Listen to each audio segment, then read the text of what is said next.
familiar with. But also the type of personality of a procurement practitioner who likes the services side. It's not for everyone, is it? Because it's pretty challenging. But it's not. You're not wrong. I mean, when you think of direct materials, right, you're trying to back into what the cost is for them to build it, right? And then all right, what's an acceptable margin on top of that, right? And when you get onto the services side, you know that there's a massive disparity between what the actual cost of that human capital is versus the service that they're providing, right? I mean, you think of just your typical staff aug model versus your services, statement of work model. Your staff aug, there's a much smaller margin, right? If I'm getting a technical PM, I can get that resource typically, anywhere from like a 30 to 40% markup of what their actual rate is. But if I go over the services procurement side and you're talking about your Accentures or Infosys, like my company, your markup is completely different, right? And it's typically harder to get. Like you've got some industry metrics, but you're not going to have Accenture saying, "Oh yeah, well we pay David Orm $150,000 a year, but we bill him at $300,000 a year for you," right? So there's a level of expertise, and I think access to knowledge as well that you're paying for when you're dealing with services procurement companies, and then it even gets even more complicated and complex, right? When you think about the niche kind of companies that are really providing a service that is not something that's very typical in the industry, like AI right now, right? I mean, everybody's paying a lot for people that know AI and know it really well. Yeah, 100%. Those kind of like knowledge IP based transactions, they're a lot harder to tie down than and you're transferring liability. It's a lot harder to tie down than just as you say a staff org type setup.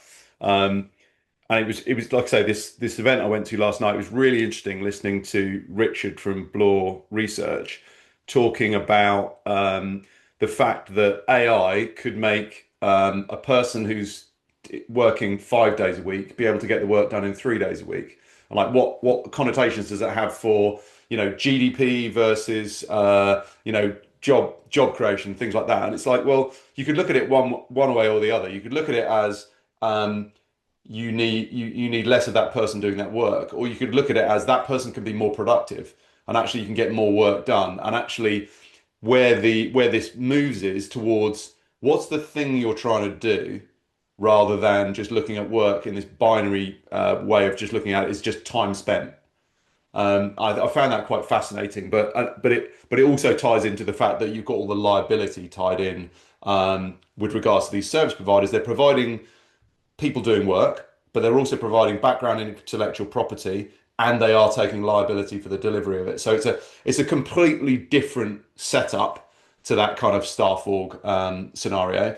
And one of the things that strikes me about what you were saying earlier is just the relative size of within Cox of the services procurement element of how they're getting work done versus the staff org program. I mean, 120 million annual turnover in a staff org program is still pretty decent.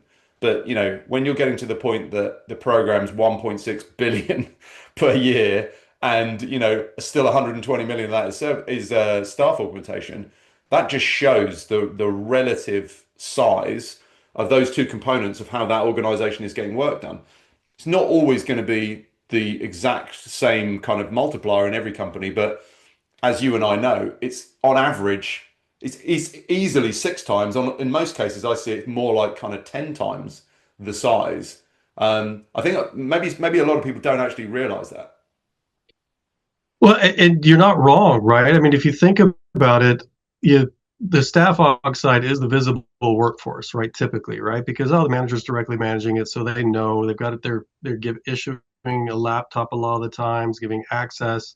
When you look at your services procurement, if it's not T&M and it's outcome driven, you don't often know how many resources are actually working on that, right? If they don't name the roles that are going to be doing it or the number of folks within the statement of work, you don't know if it took 10 people to give you that $1 million output or if it took two.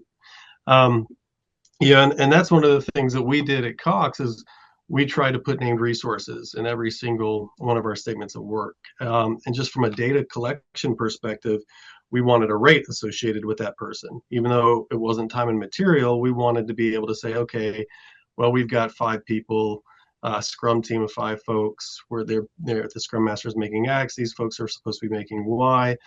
And it depending on the company, Cox Automotive did this more closely with it. They would tie the expected outcome to what they thought the amount should be, even though they weren't tracking the time. But they would do analysis to say, hey, are we getting the value for what we think we're paying for? Right? This company, let's call it, Tom Jones Consulting is telling us that they're paying their resources X, Y, and Z, and we're paying for, like I said, $1 million output. Do we think that we actually got the value for the $1 million output? So they would do some of that reverse engineering, try to do some of that reverse engineering on the consulting side as well.